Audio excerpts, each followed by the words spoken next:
Bom, vamos direto ao ponto. Hoje a gente vai fazer uma análise visual de um verdadeiro clássico, o brilhante conto O Empréstimo, do mestre Machado de Assis. E olha, isso aqui não é só uma historinha sobre alguém pedindo dinheiro emprestado, viu? É um estudo afiadíssimo e super irônico sobre o comportamento humano. A gente vai ver como uma negociação dolorosa, quase cômica, acaba escancarando as nossas máscaras sociais e a fragilidade das nossas ilusões. Sério, é fascinante como um encontro super cotidiano pode esconder tanta complexidade psicológica. Vamos lá. Para começar, a gente precisa falar sobre essa premissa filosófica do Machado de Assis. A ideia aqui é absurdamente poderosa. Pensa que uma vida inteira, com todas as ambições grandiosas, os delírios de poder e as derrotas mais esmagadoras, pode ser perfeitamente espremida e encenada em uma única horinha de agonia. O que a gente vai ver agora não é só um bate-papo entre dois homens, mas o resumo de uma trajetória de vida, sabe? Aquela montanha-russa que vai do delírio de grandeza até o choque brutal com a realidade. Parte 1. O tabelião e o pedinte. Basicamente, o objeto inamovível contra a ilusão imparável. O que é realmente interessante aqui é o contraste psicológico brutal. Imagina a cena, um cartório na Rua do Rosário, no Rio de Janeiro do século XIX. Fim de expediente, tudo vazio. E aí, duas personalidades que não têm nada a ver uma com a outra colidem. De um lado, a gente tem o tabelião Vaz Nunes, 50 anos, viúvo, super prático, aquele cara que acumulou seus 200 contos de réis bem quietinho. Ele tem aquele olhar de lanceta, sabe? Aquele olhar clínico que lê na hora as reais intenções das pessoas. Do outro lado, o custódio, 10 anos mais novo, sem um tostão furado no bolso, mas vestindo roupas impecáveis com uma pose inabalável. Ele anda com tanta pompa que, mesmo totalmente falido, parece um general comandando um exército. É literalmente a âncora do realismo contra o balão da ilusão. Entrando na parte 2, a ilusão dos 5 contos, vendendo um sonho. Bom, o motivo da visita do custódio é tentar vender a sua mais nova e, honestamente, absurda ilusão. Sabe aquele tipo de pessoa que tem um talento natural para investir em negócios furados? É ele. Mas ele não chega de mãos abanando, quer dizer, pelo menos não na cabeça dele. Ele traz toda a estrutura de uma revolucionária fábrica de agulhas. É impressionante a quantidade de energia mental que ele gasta num projeto que na prática não existe. Ele tira da cartola relatórios super detalhados de Birmingham, na Inglaterra, cita mapas de importação cheios de números e até diz que tem o apoio de alfaiates locais. É um verdadeiro castelo de cartas corporativo, desenhado só para convencer a si mesmo antes de tentar convencer mais alguém. E aí chegamos no ponto alto, o valor. Ele quer 5 contos de réis, 5 milhões de réis. Esse é o pedido inicial e super modesto para fundar a tal fábrica imaginária. Pensa na audácia da situação. Entrar no cartório de um tabelião famoso por ser cauteloso, pão duro mesmo, e pedir uma fortuna dessas baseado só em saliva, carisma e uns rabiscos no papel. É muita coragem. Parte 3, a anatomia da recusa. Ou, como gosto de chamar, a escada descendente.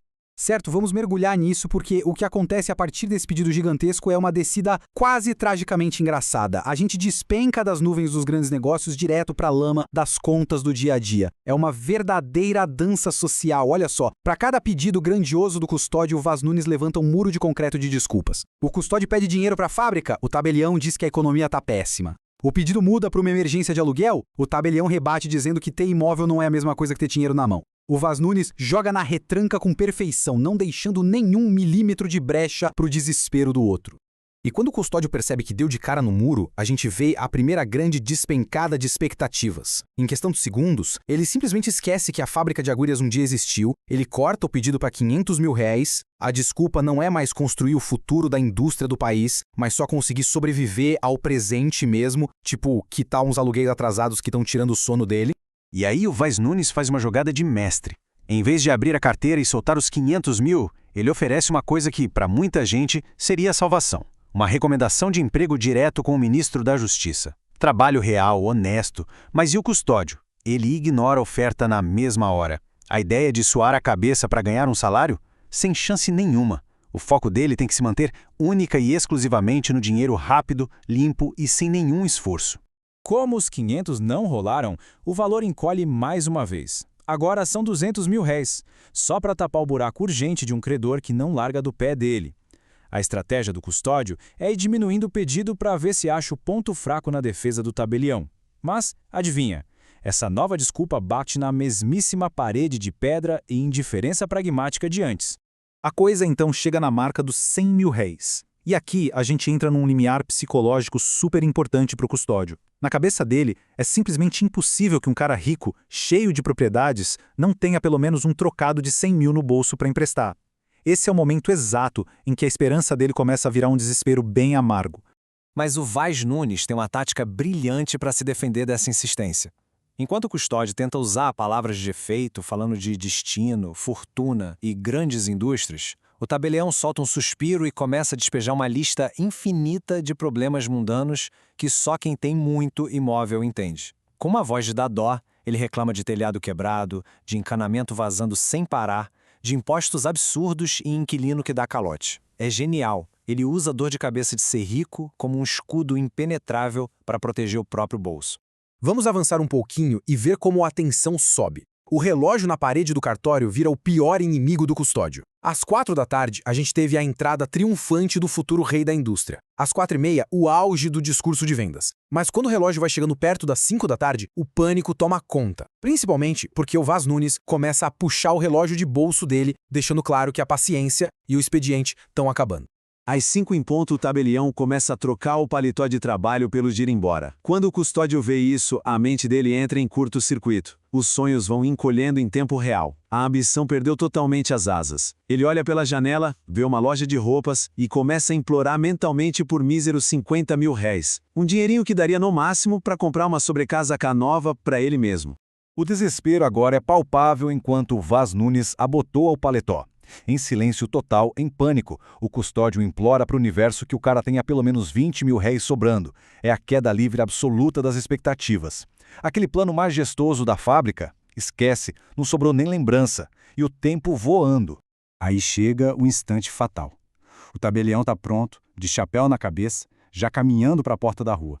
Vendo que a ameaça de sair dali de mãos abanando é real, o custódio faz seu último ato de desespero. É como se fosse um último tiro antes da porta bater.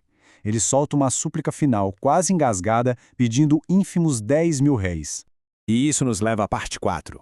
Uma vitória de 5 mil réis. A escada de Jacó invertida.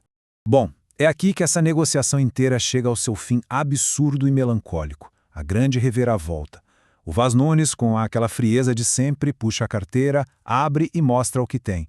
Exatamente 2 notas de 5 mil réis. E, sendo o pragmático que é, ele propõe dividir o valor. Uma nota para ele, uma para o pedinte. É o fim da linha. O custódio embolsa os 5 mil reais, selando uma queda astronômica de, pasmem, 99,9% do valor original de 5 milhões. E isso ilustra de forma simplesmente brilhante a visão do Machado sobre a condição humana.